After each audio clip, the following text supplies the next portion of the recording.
A'udhu billahi samiyul alim minash shaitanir rajim. Bismillahir rahmanir rahim. Muna neman tsari daga shedan abin jefewa da sunan Allah mai rahama mai jin kai. Ya ayyuhallazina amanu kutiba alaikumus siyam. Ya ku wa'inda kuka yi imani an wajabta yin azumi akan ku. Kama kutiba alal ladzina min qablikum. Kamar yadda aka wajabta ma wa'inda suka gabace ku. La'allakum tattaqun. Domin ku samu jin tsoron Allah. Barka da shan ruwa. Barka da shan ruwa. Barka da shan ruwa. Barka da shan ruwa. Barka da shan ruwa. Ramadan kare. Wannan sako ne daga Alhaji Ahmad Muhammad na Goggo.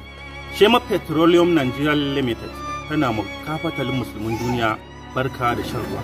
Ƙarƙashin ɗaukan nauyin Balaraba Shema, Muhammad Sani Shema da kuma Salisu SS Shema. Barkanmu da shan ruwa.